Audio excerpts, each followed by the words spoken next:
Olá, colecionadores, seguidores do canal Coisa de Colecionador. Por ocasião, agora, né, da próxima visita do Rick Wakeman ao Brasil, a gente decidiu gravar alguns vídeos especiais para a gente revisitar a obra gênio da música mesmo, que é o Rick Wakeman, né? Já gravamos um vídeo aí, já temos um vídeo no canal falando sobre as peripécias, a loucura que foi produzir e executar, né, o famoso Viagem ao Centro da Terra, que é, sem dúvida nenhuma, uma das obras máximas do Rick Wakeman, né? O Rick Wakeman tem pelo menos 3 obras assim que são consideradas absolutamente máximas. As 6 Esposas de Henrique VIII, né? Com certeza. O Viagem ao Centro da Terra, esse aqui de 73, e esse aqui de 74, né? E, finalmente, o tripé do Rick Wakeman é o Mitos e Lendas do Rei Arthur e dos Cavaleiros da Tábua Redonda, de 75, né? Na verdade, eu costumo dizer que a obra dele, longe de se encerrar nesses 3 álbuns, mas esses 3 álbuns são, assim, aqueles que é uma unanimidade. Todo mundo concorda que são absolutamente perfeitos, incríveis, sensacionais, tá? Mas depois disso, ele compôs, mais ou menos paralelo ao Rei Arthur, ele compôs trilha sonora, né? Ele compôs o Listomania, que é um álbum complicado, porque eu não coloco ele entre os meus favoritos do Rick Wakeman, porque é um álbum muito temático, com um conceito muito ligado a um filme do Ken Russell. É um filme muito doido, lá dos anos 70, aquelas coisas meio psicodélicas e tal, e a música segue esse mesmo rumo. Então, para mim, não é um bom álbum, não é um bom álbum. A discografia do Rick Wakeman deve ter quase 100 discos, gente, 100 álbuns. É uma maluquice, é uma loucura. Ele navegou em quase todos as modalidades do rock de todas as épocas, e outras coisas que nem sei se pode chamar de rock, que é o caso da época do New Age, né, que ele fez uma música ambiente, umas coisas que realmente foge completamente ao máximo da carreira dele, que é um grande talento, mas ele sempre foi um músico com uma capacidade de composição e de se adaptar a novas realidades completamente extraordinária. Mas em 76 ele gravou ainda outro disco que eu considero tão bom quanto aqueles 3 primeiros ali, mas a crítica não concordou, e o álbum já foi lançado em 1976, o No Earthly Connection, que era uma época em que o rock erudito já sofria muito com o marketing que as produtoras queriam impor, voltar a dominar a cena musical, ao invés de ficar na mão desses talentos, né, do Yes, do Pink Floyd, do Emerson Lake Palmer, do Genesis e outros, né, menos famosos. Então, como eles queriam recuperar isso, eles começaram aquela guerra, associados às rádios, às FMs, que queriam musiquinhas de 4 minutos, e essas músicas todas desses compositores não se enquadravam nisso, então eles foram ficando de lado. E esse álbum saiu exatamente já quando começava esse movimento aí, apesar de alguma música ter sido aproveitada pelas rádios, e o álbum vendeu bem, o álbum fez sucesso, o álbum é excelente. No Earthly Connection, para mim, é tão bom quanto os 3 anteriores. E depois ele ainda gravou um álbum que está até aqui em cima, está ali em destaque, o Criminal Record. Eu vou mostrar aqui a edição japonesa do Criminal Record, que é também tão bom quanto os outros 4 que eu já falei aqui, né? Esse aqui é excepcional. Esse álbum aqui, eu tenho a impressão de que ele retoma muito do que ele fez no primeiro grande álbum dele, que é As 6 Esposas de Henrique VIII. Uma coisa mais menorzinha, mas ele nos teclados com apoio de bateria e baixo. Esse álbum aqui eu considero fenomenal. Esse aqui então foi muito subvalorizado, mas continuo dizendo, ouça de novo, porque você vai acabar gostando desse álbum tanto quanto você gosta dos outros, tá? E depois a carreira dele andou por muitos caminhos, ele fez muita coisa, e quando foi em 99, ele fez aquele famoso o retorno ao centro da Terra, como se fosse uma segunda viagem, né, ao centro da Terra, né? E aí com participação de músicos famosos, o Ozzy Osbourne gravou uma faixa e tal, que foi um trabalho muito bom, considero também excepcional, do mesmo nível desses anteriores. Em 2012, o Rick Wakeman gravou esse álbum aqui, uma extensão. Ele revisitou o famoso Viagem ao Centro da Terra e criou muito mais músicas. Então, esse álbum aqui também é muito bom. E, finalmente, em 2020, ele fez a mesma coisa que tinha feito com a Viagem na Terra, ele fez com o Rei Arthur e os Cavaleiros da Tábua Redonda. Ele criou um álbum bem maior, com as músicas lá do primeiro álbum, logicamente relidas, uma releitura das músicas, e acrescentou várias outras músicas. Também é um trabalho excepcional. Quer dizer, isso eu estou falando assim do que eu considero o top da carreira do Rick Wakeman. Mas tem muita coisa boa que eu não vou citar aqui agora, porque, né, senão o vídeo ficaria imenso. Se você for botar num streaming desse de música aí, Spotify, YouTube Music, o que você quiser, você vai ver Rick Wakeman, você vai ver quase uma centena de discos. É um dos músicos mais prolíficos de todos os tempos, eu não tenho a menor dúvida disso. Agora, logicamente, nem tudo que ele compôs vai agradar a todo mundo, né? Alguma coisa vai agradar um, alguma coisa vai agradar outro, tal. Para mim, esses aí são realmente a base do Rick Wakeman, que é necessário você ouvir para conhecer a obra fantástica do Rick Wakeman, as sinfonias do Rick Wakeman, porque o Rick Wakeman é um compositor de sinfonias, ele está no mesmo nível dos maiores compositores da música erudita, da música clássica, né, que hoje em dia quase ninguém conhece mais nada, mas Mozart, Beethoven, Tchaikovsky, Mussorgsky, Bela Bartók, Rimsky-Korsakov, nossa, só gente muito top.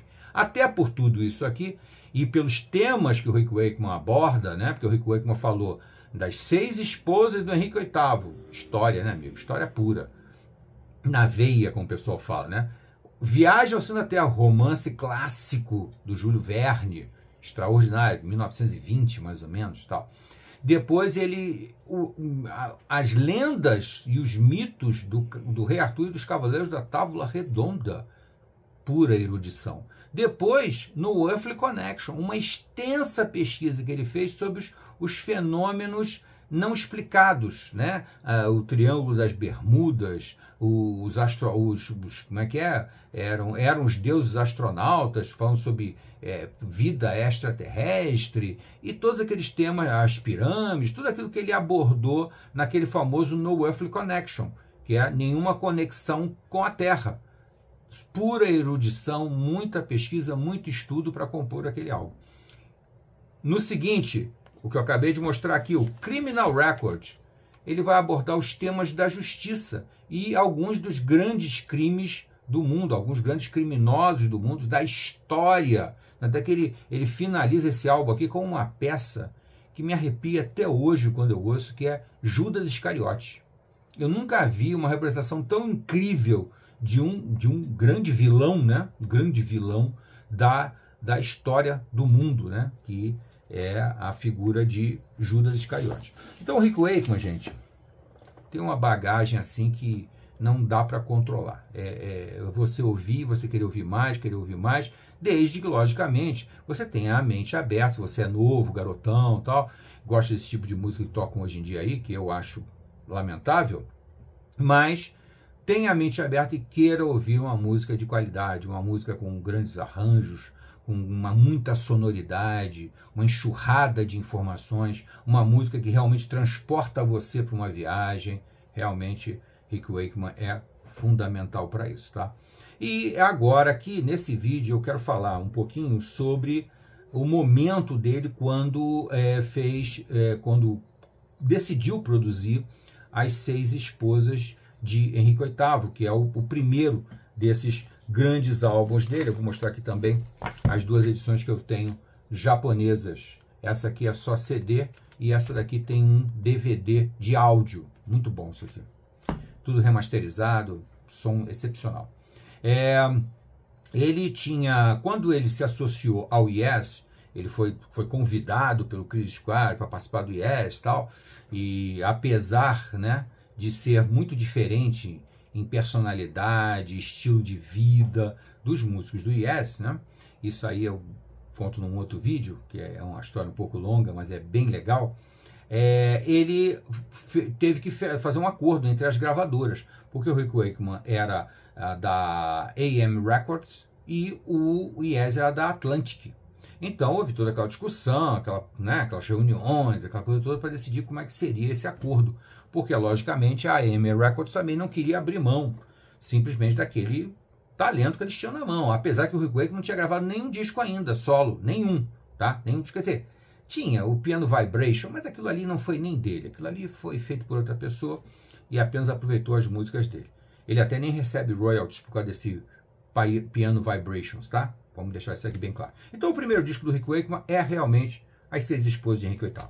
E aí ele teve esse insight em um determinado momento, porque também a AM Records, que fez uma aposta no escuro e disse assim, na reunião lá com a Atlantic, olha só, tudo bem, a gente concorda que o Rick Wakeman vai para o Yes e grava com a Atlantic, mas a gente quer os direitos sobre os discos solos dele. Como é que é o negócio aqui? Que disco solo? Ele não tinha nenhum disco solo, ele não falava em compor um disco solo, mas eles apostaram no escuro que ele seria o talento que ele é realmente e fizeram a coisa certa.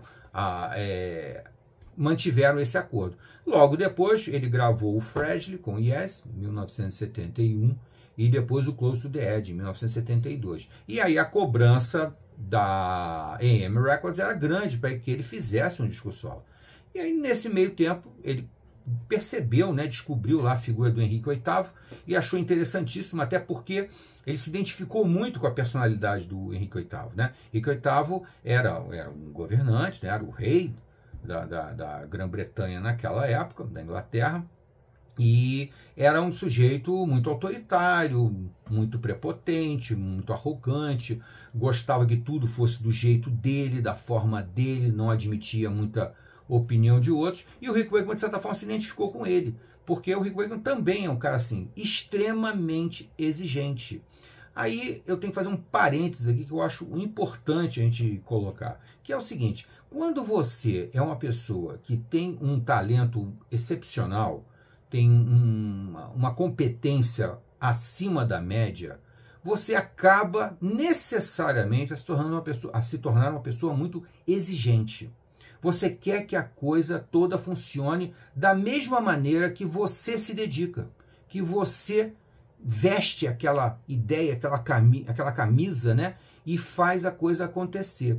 Por isso o Rick Wakeman também teve sempre esse jeitão de querer que os projetos ficassem todos debaixo das asas dele, para ele não perder o controle do projeto, tá? E isso é muito comum, tá, gente? Muita gente começa com uma ideia muito legal, mas é obrigado a negociar tanto a ideia para agradar tantos poderosos, a tanta gente que tem dinheiro, que pode financiar, e o projeto se perde completamente e acaba se tornando uma porcaria. Tá? Isso você vai ver em produções de cinema, em produções de televisão, em séries, em história em quadrinhos, você vai ver isso aí direto. Tá?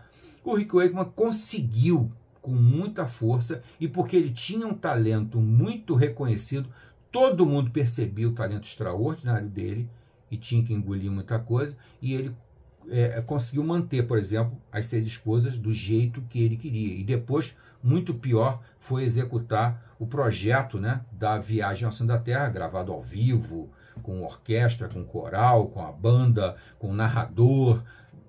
Loucura, gente, loucura. Mas isso eu já gravei no outro vídeo, não vou falar nesse assunto não. Procura aí que você acha aí o vídeo que eu conto os bastidores terríveis de A Viagem ao Centro da Terra. Foi realmente uma viagem ao centro da Terra, tá? Então, nas Seis Esposas, ele teve esse insight do Henrique VIII e foi estudando, foi pesquisando, foi estudando a história das esposas e percebeu que nas esposas ele tinha um material muito grande para fazer as composições que ele queria fazer. E então ele, né, procurou a produtora, propôs a ideia e a produtora na mesma hora aceitou e deu carta branca para ele fazer. Só que dar carta branca para o Rick Wakeman é complicado, você não sabe onde vai terminar isso, né? Então ele começou gravando e ele gravou as músicas basicamente na sequência cronológica das esposas. Então ele começou escrevendo Catarina de Aragão, Catherine of Aragon, né? Que ele aproveitou uma composição que ele tinha feito para o Yes, que era Handle with Care, Handle with Care, pegando com cuidado, né? E aproveitou, ela adaptou ela para Catherine of Aragon. E ele achou totalmente apropriado por causa exatamente que a música, a melodia, retratava isso, alguém que precisava ser pega com cuidado, né? E é mais ou menos a história da Catherine of Aragon, que foi a primeira esposa do Henrique VIII e que ficou casada com ele 19 anos, chegou a ter uma filha dele, mas não conseguiu dar a ele o filho varão, o filho macho que ele queria para ser o herdeiro, né? Depois a Grã-Bretanha acabou tendo rainhas, mas naquele momento ele só queria ter o rei, né? Só podia ser o rei. E aí, inclusive, Henrique VIII ficou muito famoso quando ele rompeu, porque a Grã-Bretanha estava subordinada ao Vaticano, à Igreja católica, né? Apostólica romana, e ele rompeu e criou a Igreja Anglicana, que deu origem, né, como vocês sabem, a igreja protestante, né? Muito bem. E então ele ficou até muito famoso por isso, que foi um rei de muita coragem. Também é importante dizer que a corte do Henrique VIII era uma corte de uma cultura muito elevada, tá? Ali se cultuava a música, se cultuava o canto de uma forma geral, se cultuava a literatura, e o rei financiava, patrocinava muito essas coisas. Então, era uma corte intelectual, digamos assim, né? Muito bem. E a Catarina of Aragon, Catarina de Aragão, ela veio com toda essa bagagem, com aquela coisa toda, e ficou casada com ele 19 anos, mas infelizmente ela não conseguiu ter o filho homem que ele queria. Então ele quis o divórcio, e daí ele rompeu com a Igreja Católica, porque a Igreja Católica não admitia o divórcio naquela época, e para poder se casar novamente. E aí ele se casou com, peraí, deixa eu pegar aqui, que é de memória, a gente às vezes esquece, com Ana Bolena. Aí surge a Ana Bolena, que é uma das mais famosas esposas do rei Arthur, já teve até o rei Arthur aí, gente, Pipi, do Henrique VIII, uma das mais famosas, porque já teve, inclusive, alguns filmes de Hollywood contando a história de Ana Bolena, que também teve uma filha com, essa eu tenho certeza, teve uma filha com Henrique VIII, mas era uma mulher com uma personalidade muito forte, com um gênio difícil, que se enfrentou por várias vezes o Henrique VIII e também os nobres da corte, tal. Era uma mulher culta, era uma mulher muito inteligente, e ela enfrentou isso, acabou desagradando o rei, e ele, como ela também não teve o filho que ele queria, ele mandou decapitar ela, tá? Então, já temos aí duas histórias bem trágicas, né? Um casamento de 19 anos que termina em divórcio, é uma coisa sempre muito traumática, e o Rick Wakeman conseguiu transportar isso muito bem pela música, naquela música adaptada de Handle with Care, né? Que virou Catherine of Aragon. E logo depois ele então compôs Ana Bolena, ou Anne Boleyn, né? Que ele impressionou muito, foi uma história que impressionou muito o Rick Wakeman, tanto que ele chegou a ter um pesadelo. Ele chegou a ter um pesadelo com isso, em que ele era o carrasco. Ele ia decapitar Ana Bolena, né? Quer dizer, isso impressionou muito a ele, e Ana Bolena é uma das composições assim, mais famosas das Seis Esposas, uma das que ele mais executa, inclusive, tal, e tem todo esse componente aí de força e tragédia, né? Então, muito impressionante. Depois dela, infelizmente, ele estava em turnê com o Yes e foi obrigado a interromper as gravações. Isso é sempre um grande problema. Por quê? Porque você tem todo um esquema montado de gravação, ainda mais naquela época, gente, 1972. Isso tem o quê? 52 anos. Há 52 anos, mais de meio século atrás, era muito mais difícil fazer isso. E ele então tinha reservado o estúdio, o engenheiro de som, a equipe técnica, a coisa toda, e foi obrigado a interromper e depois retomar quando ele voltou de uma turnê do Yes, né? Lançando o Close to the Edge, aquela coisa toda. E aí ele voltou e começou a gravar a Jane Seymour, que já veio com uma ideia muito louca, né? Porque a Jane Seymour, é talvez a rainha assim mais respeitada das 6 esposas. Por quê? Porque foi ela que deu o filho varão que ele queria, o Eduardo, né? O Eduardo, que é filho da Jane Seymour. E, por outro lado, a Jane Seymour também tem um lado muito trágico, porque ela vem a morrer em decorrência do parto. Então, é uma história também muito forte, com uma realização, por um lado, com Henrique VIII, mas, por outro lado, uma tragédia muito grande com a morte dela muito precocemente. Tá? Bom, aí o Rick Wakeman gravou, ele teve uma ideia, um insight incrível, que ia gravar um órgão, um teclado, que é um órgão gigante, numa catedral lá na Inglaterra, né, em Londres. Uma igreja maravilhosa, que tem uma sonoridade incrível, e aquele órgão poderosíssimo, com toda a acústica maravilhosa da igreja. As igrejas, principalmente as igrejas antigas, né, têm normalmente uma acústica extraordinária. Elas foram, inclusive, arquitetadas, elas foram arquitetonicamente projetadas para ter uma qualidade de som enorme. Por quê? Porque elas cabiam muita gente e a voz do padre tinha que se projetar naturalmente. Não tinha microfone naquela época, né, gente? Estou falando na época da construção das igrejas. Não estou falando na época do álbum As 6 Esposas, não. Ali já tinha microfone.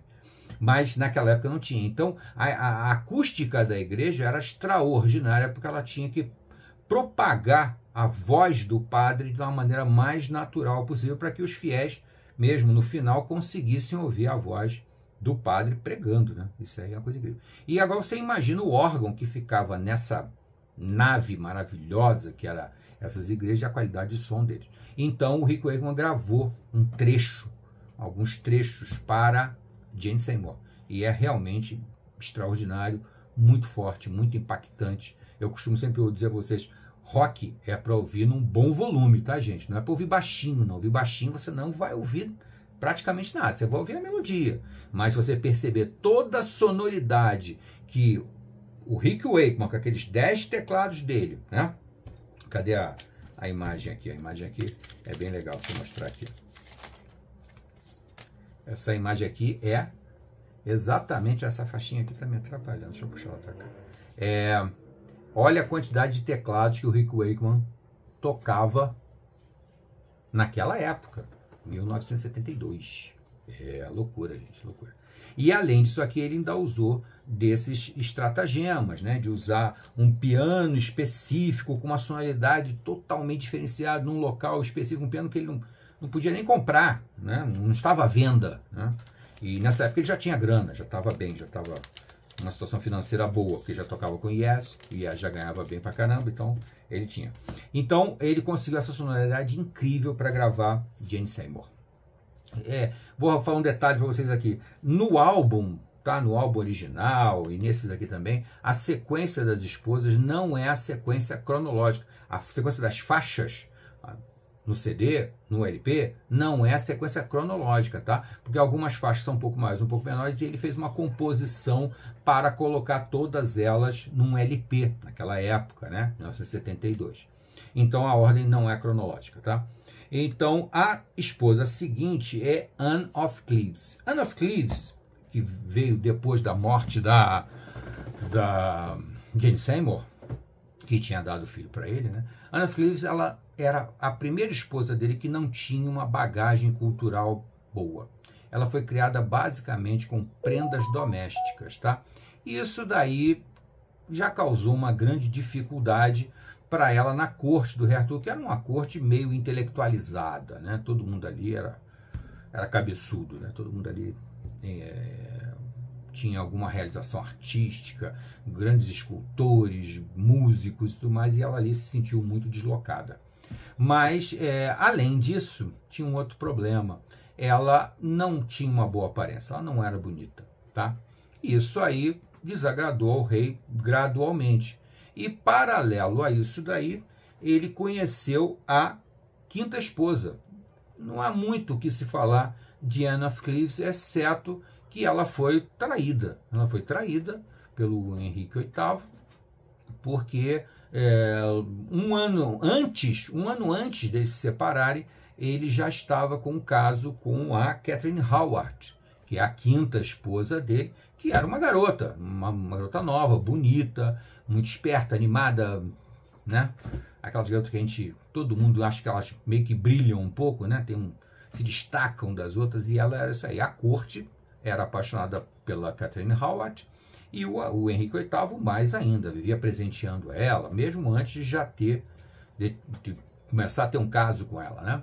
E conseguiu a separação depois de um tempo, depois de alguns meses batalhando, e deu um título honorífico para a Anne of Cleves, que se tornou irmã do rei, para não perder o cargo de nobreza e ele poder se livrar dela, né? E a Catherine Howard entrou e se casou com o rei. Só que o Henrique VIII já tinha uma certa idade, já tinha dobrado, como diziam antigamente, tinha dobrado o cabo da Boa Esperança, e ele estava casado com uma garota. E ela tinha uma vida, né, que naquela época, pelos padrões da época, era considerada promíscua. Ela tinha, inclusive, amantes, né, pelas costas lá do Henrique VIII e tal. E isso não durou muito, o rei mandou decapitar ela. Então é a segunda esposa que é decapitada pelo Henrique VIII. Às vezes as pessoas confundem, acham que ele matou as 6, matou as 5, né? A sexta ele terminou. Não é bem isso não, gente. Cada uma teve não é As Mil e Uma Noites, né? Não vamos confundir com o sultão lá de As Mil e Uma Noites. Aliás, é um assunto que a gente depois vai abordar num outro vídeo, a história da Sherazade, né? Que é maravilhosa, e tem também um álbum muito bacana do Renaissance, mas isso aí é papo para outro dia. Então, ele mandou decapitar Catherine Howard, e o Rick Wakeman também capturou muito bem essa questão da jovialidade com a travessura, com a coisa meio descontrolada, aquela coisa, né, viril, aquela coisa cheia de hormônios da Catherine Howard, e ficou também nota 10, uma faixa maravilhosa. As 6 faixas são todas maravilhosas, tá, gente? E finalmente vem Catherine Parr, que eu já vinha já era viúva 2 vezes, eu tinha enterrado 2 maridos, né? E acabou se casando com Henrique VIII, mas já pegou ele já com uma idade bem avançada e já doente. Então, Catherine Parr basicamente foi estável, foi um casamento bom, e ele teve muito carinho com ela, porque ela era enfermeira dele, né? Enfermeira dele, ele dependia muito dela, né? É lógico que ele era o rei, ele tinha, né, uma infraestrutura muito boa para cuidar dele, mas ela tinha um papel fundamental na coordenação de tudo, na maneira como cuidava de tudo. E o Rick Wakeman conseguiu criar uma sinfonia de 6 movimentos impecável. Nenhum movimento se assemelha ao outro. E dentro de cada movimento você vai encontrar uma infinidade de melodias, uma enxurrada de conteúdo musical. Gente, é fantástico. É fantástico como o Rick Wakeman visualizou aquilo tudo ali. Era prodigioso. Inclusive, durante as gravações, os produtores, os engenheiros de som percebiam essa coisa energética do Rick Wakeman, que às vezes não chegava nem a escrever tudo o que ele ia compondo. Muitas vezes ele começava a gravar já com uma ideia pronta. A coisa realmente transbordava ou transpirava. Na transpiração do Rick Wakeman saía aquelas melodias extraordinárias, incríveis, que compuseram as 6 esposas de Henrique VIII, tá? Eu não tenho a menor dúvida disso, e agora eu tenho que dar um pequeno depoimento, que eu até já gravei um vídeo falando sobre isso, mas vou repetir aqui, que é o que esse disco aqui, o que esse álbum aqui representa para mim, pessoalmente.